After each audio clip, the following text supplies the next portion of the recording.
Bienvenue sur Africa 24 dans cette nouvelle édition de l'Africa Tonight. Au sommaire de l'actualité, bataille judiciaire en Guinée équatoriale.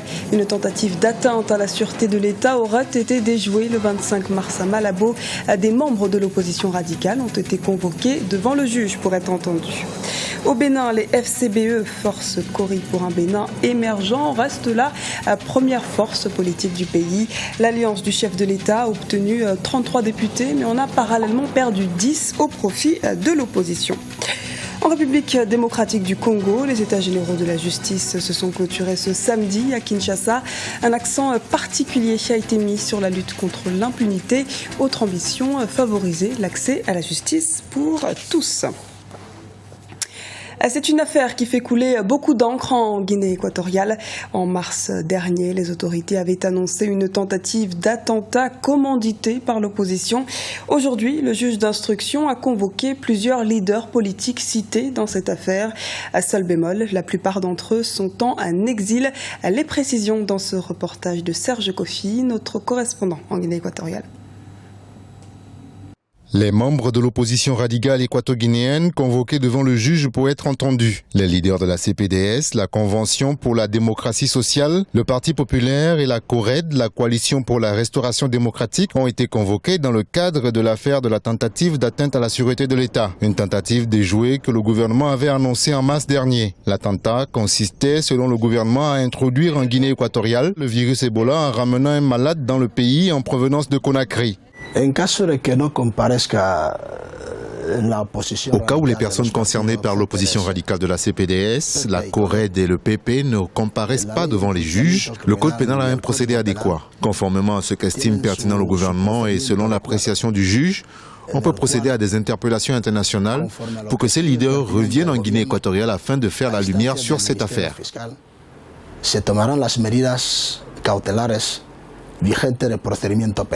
Du côté de la CPDS, le principal parti de l'opposition légalisé en Guinée équatoriale cité dans cette affaire, on dit être prêt à répondre au juge pour que l'affaire dite Ebola soit tirée au clair. Nous sommes parfaitement prêts à être entendus par le juge. Et d'ailleurs, dès que nous avons compris le mensonge de ce monsieur, la fausse accusation de M.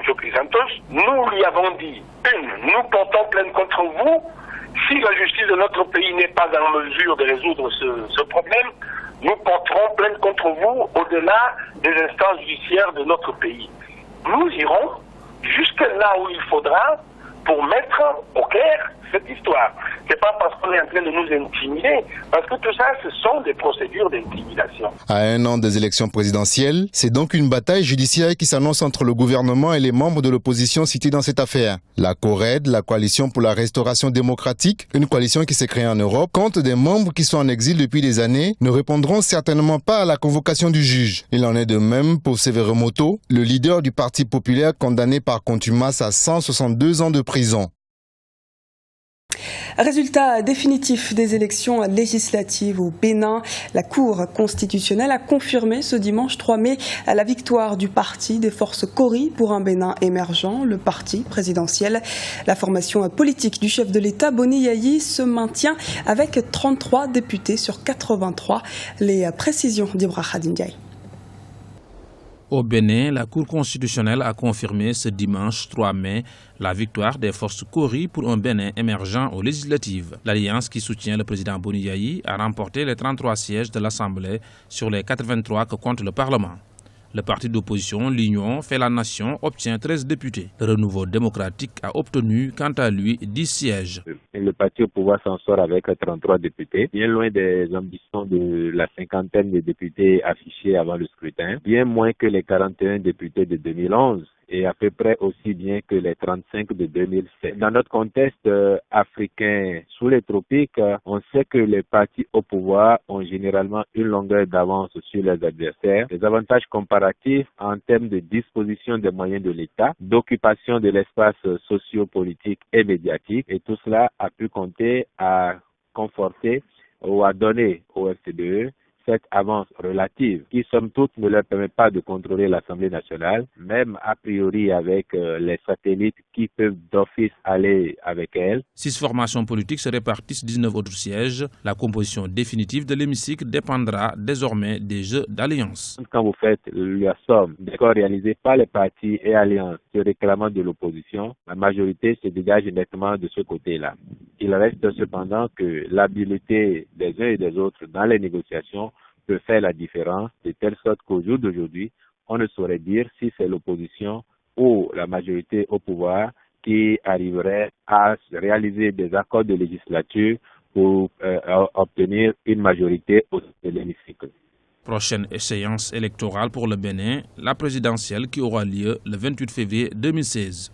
Un scrutin pour lequel le chef de l'État béninois ne sera pas candidat.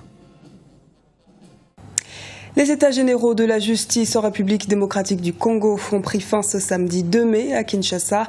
300 participants étaient réunis durant une semaine afin de mener une réflexion sur la justice dans le pays. Qu'en est-il ressorti? Élément de réponse avec Ibrahim Ndiaye. Les États généraux de la justice en République démocratique du Congo ont pris fin ce samedi 2 mai à Kinshasa. Débuté il y a une semaine, 300 magistrats, avocats, universitaires et représentants de la société civile ont participé aux rencontres. Objectif: apporter des réflexions approfondies sur l'institution judiciaire en République démocratique du Congo. Si les conclusions de ces travaux ne sont pas encore divulguées, un appel a été toutefois lancé par le rapporteur général des assises, Raphaël Yabirungo, pour la mise en œuvre rapide du statut de Rome sur la Cour pénale internationale. S'il y a un pays concerné par les crimes graves au regard du droit international, c'est d'abord la République démocratique du Congo.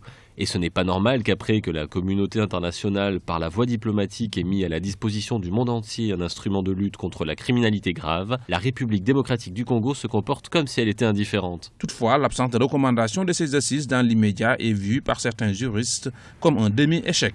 Le président du comité d'organisation disait qu'il y a des problèmes concernant l'indépendance et l'impartialité des juges en République démocratique du Congo. Et il a dit que son vœu le plus ardent, c'est que les travaux se poursuivent et que des recommandations soient faites en vue d'améliorer les choses. Et je suis surpris, ahuri et perplexe aujourd'hui de constater que ces États généraux ont pris fin sans que des recommandations aient été faites. Je suis scandalisé parce que on ne peut pas tenir des États généraux, organiser des États généraux et ne pas formuler des recommandations à l'endroit de qui de droit. Dans ces conditions, je crois que, à mon humble avis, le travail est inachevé. Les participants aux assises demandent que la loi de mise en œuvre du statut de Rome soit votée au Parlement.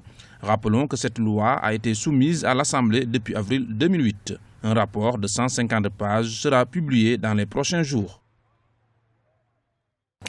Tension persistante au Burundi. Ce lundi, des affrontements ont eu lieu entre manifestants et forces de l'ordre à Bujumbura.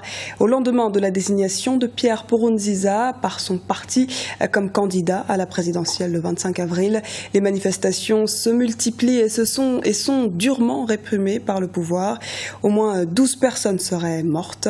Les opposants à un troisième mandat estiment qu'il serait anticonstitutionnel et contraire à l'accord d'Arusha.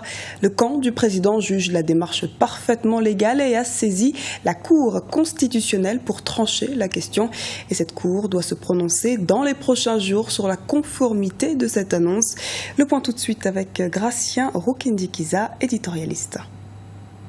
Les manifestants opposés au troisième mandat du président Nkurunziza ont repris leur manifestation après 2 jours de repos. Et la police tire sur les manifestants parce qu'en fait, il y a une certaine opposition entre la police et l'armée. Et surtout, dans plusieurs quartiers, ce sont les militaires qui protègent les manifestants. Ceci peut dire que le gouvernement pourrait, ou le président Nkurunziza pourrait céder toujours c'est en blocage. Il y a un risque que le Burundi soit comme le Burkina Faso parce que l'armée a bien pris position par rapport à ce troisième mandat.